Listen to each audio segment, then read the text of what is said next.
Alright, time to review another episode of Space 1999. This episode, we're still in the first season, believe it or not. Jeez, well, of course, they did a lot of shows back then for seasons. Well, I guess they still do for some, though. With streaming and whatnot, it's actually cool to have a lesser episode so they can have a tight, concise story without, dragging things on unnecessarily and whatnot. Yeah, that's another story.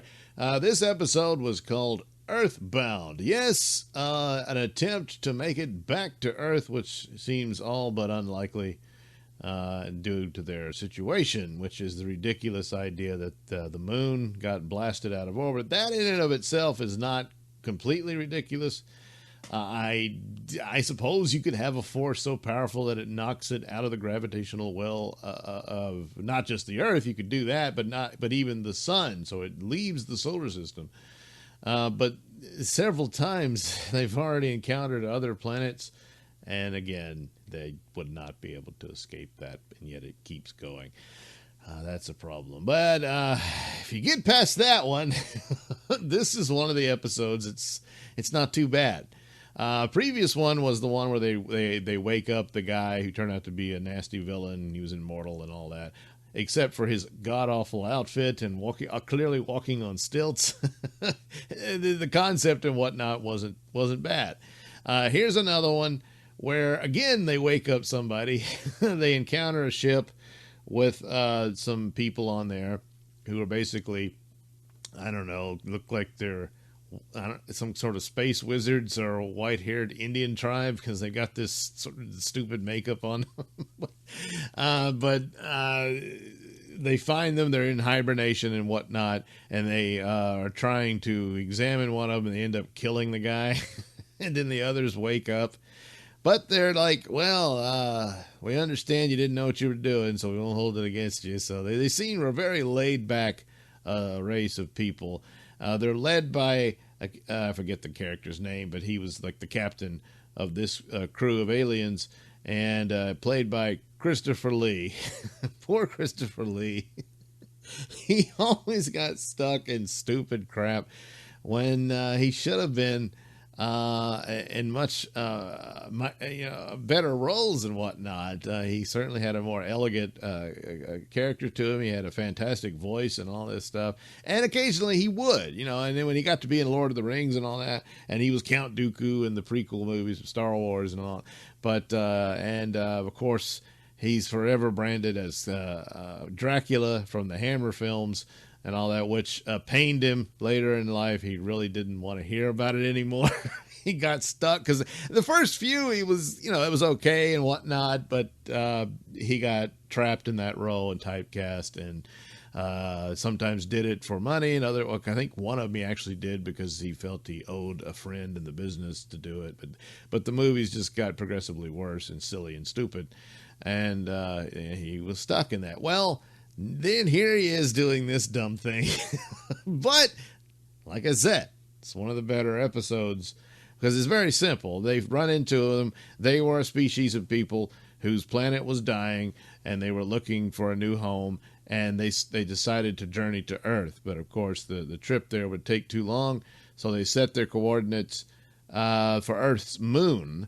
The idea was to follow that and to make contact with Earth and to see if they could come to an agreement to let them live on Earth.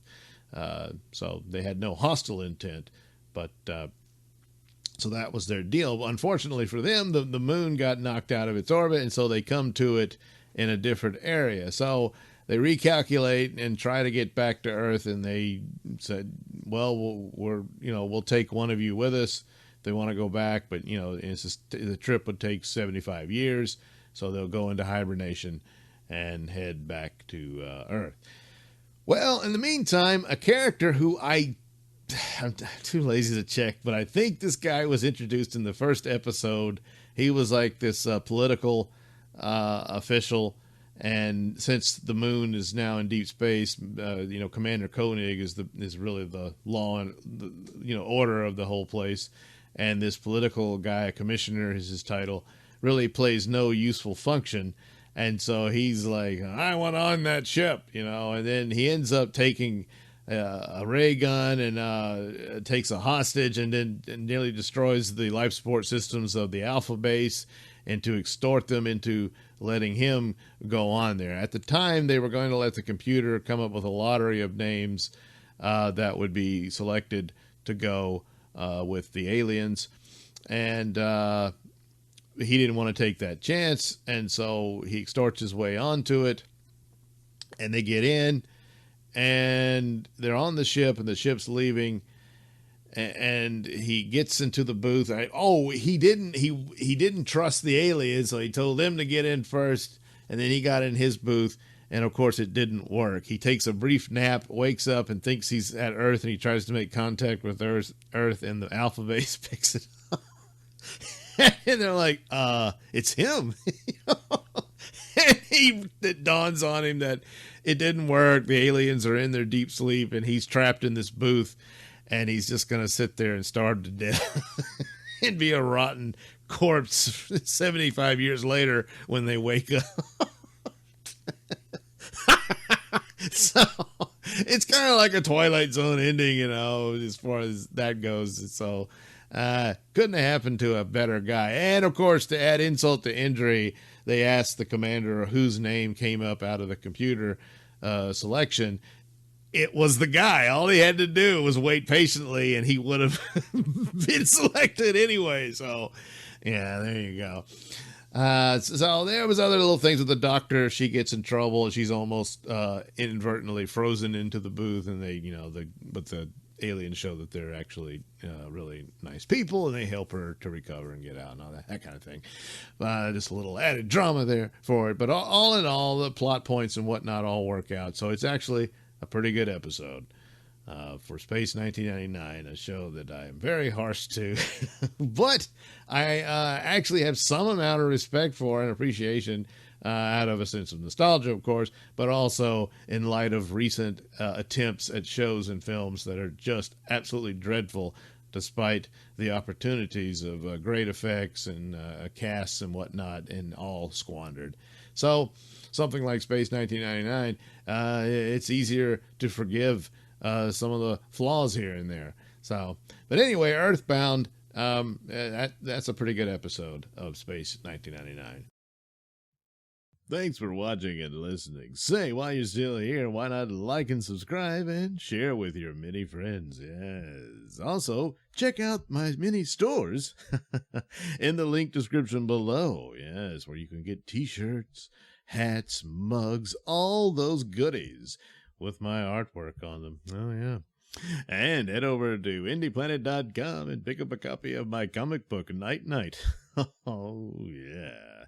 You can also catch me at my podcast, Mr Nailsin Show, on RadioMisfits.com. And you can also watch my videos on BitChute.com and now on Rumble.com. Oh, my goodness. So many places to watch me and my stuff.